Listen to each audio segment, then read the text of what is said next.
Hey, how's it going, everyone? 2 years ago, I posted a video called Level Design is Hard, which was mostly me ranting, but mostly just getting things off of my chest, my feelings, my quarrels that I had with level design.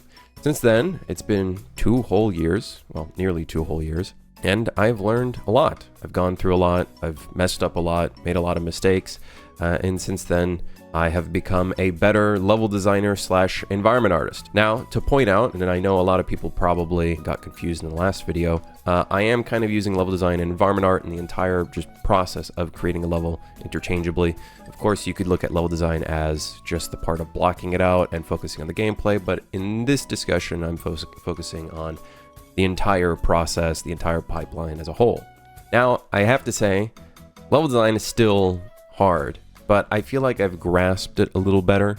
I've gotten, more knowledge about what to do and what not to do, at least specifically for my game. I do think it is a big process of finding level design that works for your game, that works well, meshes well with your gameplay mechanics, meshes well with your player count. All these kind of things I feel like really go into the equation. It's one big equation. I do have to point out that there were some really good comments that did kind of look at it from a different perspective that I think was really great.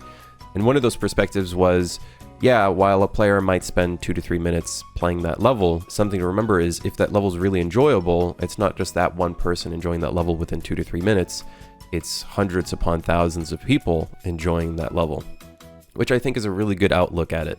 Rather than looking at it as players finishing a level really quickly, I can instead look at it as thousands of people finishing a level. And if you were to do the math, I guess that could be like 2,000 minutes if you really, that might not be correct, but I'm not a mathematician, I'm a game developer. Something else that I also learned while working on this game is that I should have focused on levels that could be completed quickly, levels that could be perfected within a period of time as well. I don't think levels were necessarily 1 minute. I think levels could have been 30 minutes to hours, but I think I designed levels in such a way where they were too large. I think that was one of my shortcomings for this project, is that I started making levels that were too big, when in reality I should have made levels that were small, bite-sized, and could have been approached in different ways that could, do time attacks so the players can beat levels at much faster with more precise accuracy and stuff like that, which I feel like is exactly what this game should have been doing in the get-go.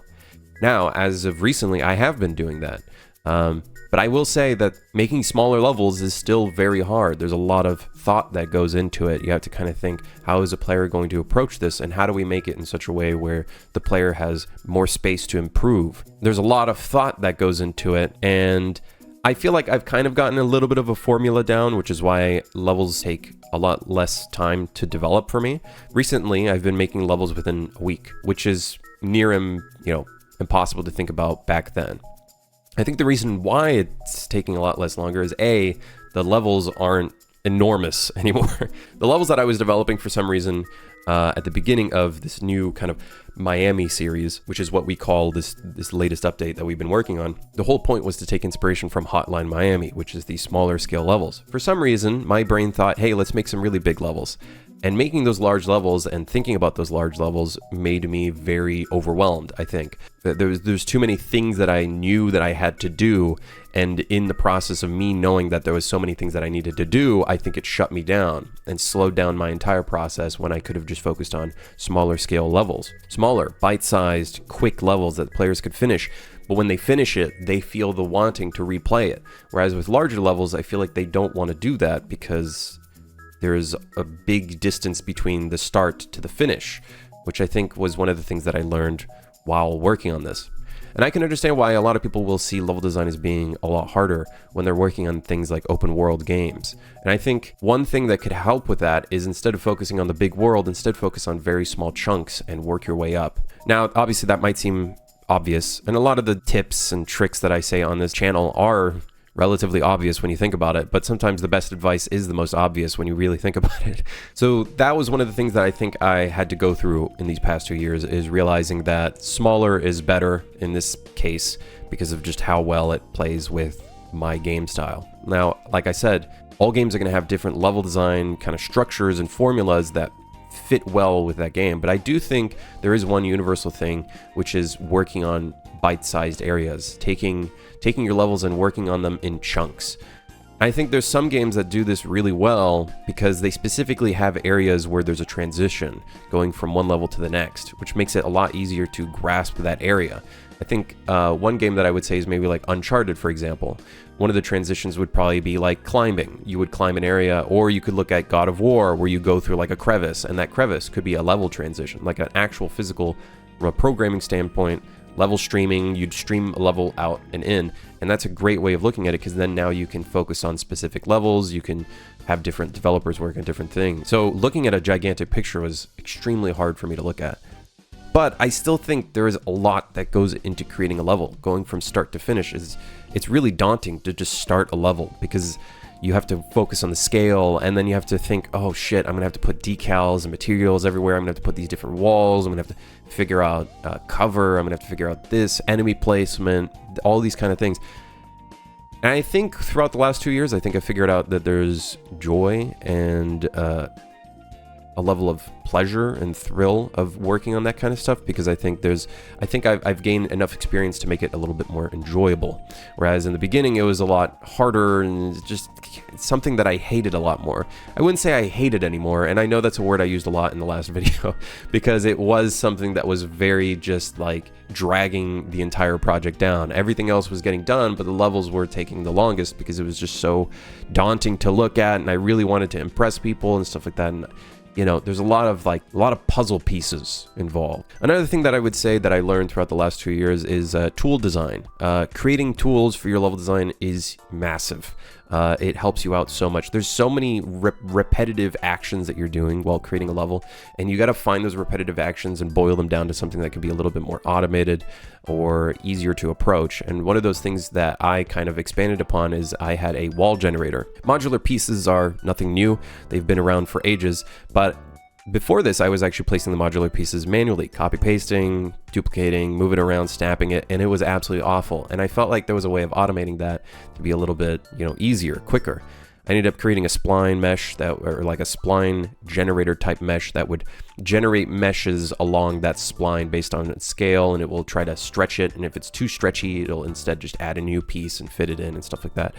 That helped me out a lot. And I felt like that was just the beginning. I felt like there was so many more things I could have done in this game, and it probably will do. One thing that I added to the wall generator is I made it so you can add specific meshes in between, like doorways and stuff like that, because I felt like I was deleting pieces and trying to fit static mesh doors in, and it was awful. I do think tooling is a huge part of the process, the pipeline, not just level design, but obviously environment art and whatnot. Just creating tools that makes things a lot easier for you, I think, is a great thing to apply to your development. Yes, you're investing time into a tool, but obviously you got to think about like, okay, if I invest time into a tool that I could use for 10 plus levels, you're basically taking maybe 8 hours, 12 hours of your time working on a tool that will then maybe save 50 to 60 down the line. Obviously you have to think about these things. You have to think about, how many repetitive actions are you doing that actually makes it worthwhile to do that. And of course, you might need the programming experience to do that, but maybe that gives you a good reason to get into it if you have been kind of daunted by the thought of it. One thing I definitely did learn throughout the process as well is blockout phase is extremely important. Just block your stuff out and just get a rough shape of how you want something to look. And obviously it's going to change as you add more art and stuff to it. There might not be necessarily a lock. You might still be changing some stuff here and there. The nice thing with blocking at a level though, which feels really satisfying, is you have that grid material kind of scattered everywhere, and as you work on your environment and start swapping things out and actually putting environment art, you can see the amount of progress that you're actually making in that level that you're working on. And I think there's something really satisfying there, because you can start seeing some of the orange colors and the blockout colors kind of disappear, and that kind of gives you a visual interpretation of like, how far am I in working on this? Now, of course, one of the things that I think makes environment art that process the hardest thing is just trying to make things look good. And I think there's a few things that really helped out in my case. For a top-down game, the player is looking at the floor a lot of the time, and I think focusing on the floor helped a lot. Putting more decals, floor meshes, just things on the floor I think really helped out. Little details on the floors kind of really pushed the game way beyond. And I learned that while working on this Miami club level. I was working on this entrance, which I know a player is going to skip. They'll see this section of the level for 3 to 4 seconds maybe. Chances are they'll get past the checkpoint and they won't ever see that ever again. But I was really happy with what I came up with here, and just mixing vertex painting and all this kind of other stuff that really, I think, really pushed everything beyond. And that's when I noticed, I think the biggest thing about this game in terms of graphics and visual fidelity was the floors. I think focusing on the floors definitely helped out a lot. Of course, there was other things, props, walls, all that kind of stuff. But for some reason, I felt like focusing on the floors added a level of detail that I think was really good, especially the fact that we don't have ceilings. So if we don't have ceilings, we can put a little bit more time on the floors, and that's fine. And the walls, of course, one issue that I had with my wall generator is I can't do any vertex painting on it. So I have to manually put in decals or other details wherever I can. Another thing that I noticed that I think really made level design a lot harder than it needed to be was the fact that while I was working on these levels and, adding new things in, I was basically changing some of the gameplay mechanics and some of the movement mechanics that made things a little bit harder to lock down, which is a little stupid on my part. And I think one thing that is really good is to try to lock down your movement, or lock down how it's going to be, working and stuff like that. Obviously, my game is in early access, and I kind of viewed it as a nice way to kind of use it as an experimentation, kind of play around with it and get a feel for it. But I do feel like that kind of hurt the game in some ways. Midway through the game, after working on a whole bunch of levels, I added in diving, which is basically almost like jumping. That changed a lot. There was a lot of things that I had to change and adjust and whatnot, and a lot of things that kind of went wrong. So I feel like locking down your gameplay, locking down your movement mechanics and all of that before going into like big level design kind of stuff, I think is really helpful if you can. And if not, at least try to plan ahead. If you're thinking, okay, my game's gonna have crouching, stuff like that, think about like the player height, think about all these things. Because now I've added crouching to my game. Yeah, I'm making the mistake again.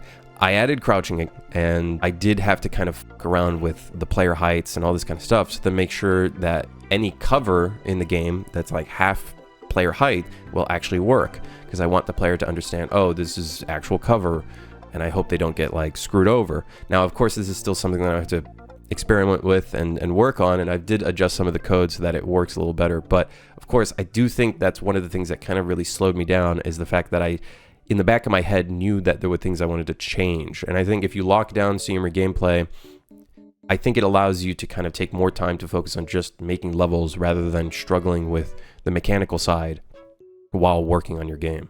In the past 2 years, I've learned a lot. My game has been early access for about 3 years, and I will say one thing that does kind of hurt me from time to time, and it does make the level design a little bit harder, but it does try to push me a little bit to an extent. It's a little bit of a mental quarrel.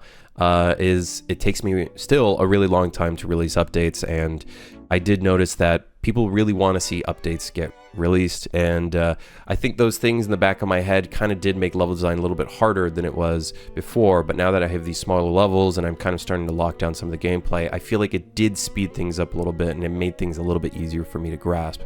Now, I would love to hear what you think and, what your thoughts are. It's been 2 years since my last video. Anybody that commented on that one that maybe wants to pitch in their thoughts, what they've maybe, if their thoughts changed since then, if they've adjusted, if they've been doing it extensively and maybe have something to share, feel free to write it down in the comments. Of course, like and subscribe. I don't really upload that often, but when I do, it's just, fun little things that I feel like uploading.